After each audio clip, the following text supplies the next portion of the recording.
Imagine esquecer uma parte da sua vida.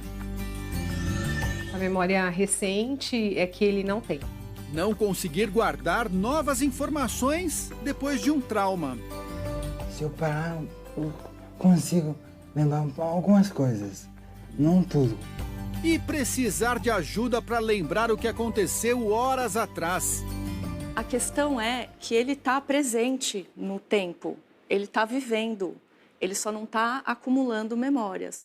Um dos casos mais famosos de perda de memória é o da britânica Michelle Philpotts. Depois de sofrer 2 acidentes de trânsito, a memória dela voltou no tempo. O marido usa fotos, principalmente do casamento, para reconquistar a esposa todos os dias. Em abril de 2008, a britânica Naomi Jacobs, de 32 anos, levou um susto quando acordou. Ela se sentia como se tivesse voltado para 1992, quando tinha 15 anos de idade. Eu não reconhecia a cama em que eu estava. Não reconhecia o quarto em que eu estava. Naomi não se lembrava de nada nos últimos 17 anos. A internet, o Google, o YouTube, o Facebook eram as grandes novidades. Era tudo muito estranho para mim. Eu não conseguia entender como eles funcionavam. Para ela, Lady Di ainda estava viva.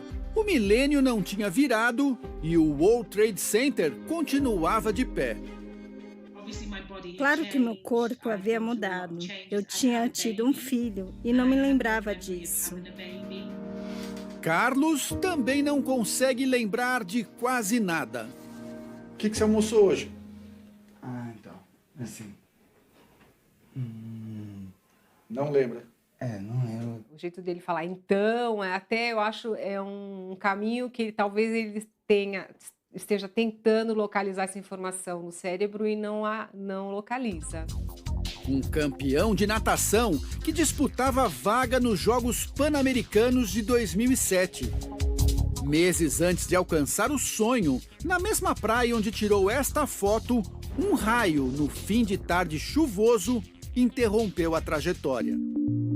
No pescoço ficou a marca da correntinha que derreteu com a descarga elétrica. Ele tinha 17 anos, teve parada cardíaca, foi socorrido e levado ao hospital. E o médico falou para mim que ele não iria sobreviver. Depois de 2 meses em coma, saiu do hospital em cadeira de rodas. Teve que aprender a comer, ele teve que aprender a... Eu tive que tirá-lo da fralda, igual um bebê. Mas a consequência mais grave não era visível. Ele ficou com amnésia anterógrada. Sofre perda da memória recente e se lembra apenas do que aconteceu antes do acidente. À noite eu não lembro de manhã. É o máximo. Uma condição que muita gente acredita só existir em filmes. Peraí, daí ela não se lembra de nada? Não. Ela se lembra de todo o passado dela que fica num lugar diferente do cérebro. Toda a vida dela, até a noite anterior ao acidente, ela se lembra. Ela só não retém informações novas. Perda de memória recente. Não dá pra acreditar. Não, é verdade. Eu esqueço das coisas depressa. É de família. Quer dizer, pelo menos eu acho que é. O que a gente vê na amnésia anterógrada é uma dificuldade de construção da sua evolução. Ele foi num aniversário de alguém, ele lembra que foi o aniversário, mas o que aconteceu lá no aniversário, o que ele conversou, com quem ele conversou, ele não lembra. Com fisioterapia, Carlos foi recuperando os movimentos, voltou a andar. 1 ano depois, conseguiu fazer o que mais gostava, entrar na piscina. Então, eu senti um pouco de... assim... O que eu senti? Foi emocionante mais para nós. Já a memória tem sido a parte mais complicada. As tarefas diárias são fixadas no quarto para ele lembrar o que tem que ser feito. Se ele seguir o roteiro, né? Então aí ele consegue terminar aquela tarefa que ele estava fazendo. Mas se ele não tiver um roteiro, então aí ele se perde. As pessoas que estão ao redor mantêm registros precisos, registros constantes da vida da pessoa. E depois de tanto ver aqueles registros, você passa a entender que você viveu aquilo. O nosso cérebro é parecido com um painel de LED, em que cada luzinha representa um grupo de neurônios. Quando foi atingido pelo raio e teve a parada cardíaca, é como se as luzinhas do cérebro do Carlos tivessem queimado quase por completo. Sobraram poucas acesas. Com o tempo, algumas luzes voltaram, mas sem a mesma intensidade. É como se a memória curta acendesse e apagasse o tempo todo.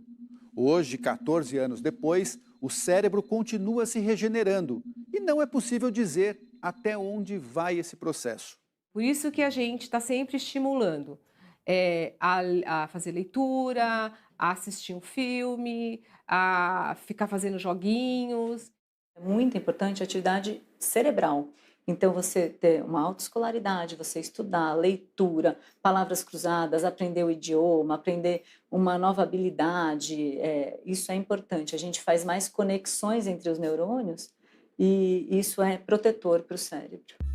O tratamento de Naomi na Inglaterra foi um pouco diferente. A britânica foi procurar respostas em diários, que ela nem lembrava de ter escrito. Eu acho que o mais chocante foi descobrir que fui abusada quando eu era criança. E assim começou a entender que a memória havia deletado tudo o que trazia tristes lembranças. Eu sofria de depressão, ansiedade, tomava remédios, eu simplesmente não estava vivendo um bom momento. Os médicos concluíram que ela sofreu amnésia dissociativa. Quando a gente tem um estresse psicológico tão grande que o seu cérebro apaga algumas coisas. É como quando você tem uma notícia tão ruim e desmaia. Aos poucos, Naomi foi recuperando a memória. Tudo que estava nos meus diários me ajudou a me conectar com as memórias que eu perdi. 3 meses depois do apagão, estava curada. Aqui no Brasil, a família do Carlos diz que, apesar da amnésia, ele leva uma vida feliz. Se ele teve discussão com alguém hoje, amanhã tá zerado. Ele não sofre, né? E também não fica se remoendo. Eu não fiz isso, não fiz aquilo, então ele não vai ter depressão nunca. Com a ajuda de professores e colegas de classe, Carlos se formou em educação física e realizou um dos sonhos da adolescência. Quem duvida que ele ainda vai realizar outros? Casar? Casar. Casar, ter filhos. Isso. Vamos ver se você vai lembrar dessa entrevista, hein?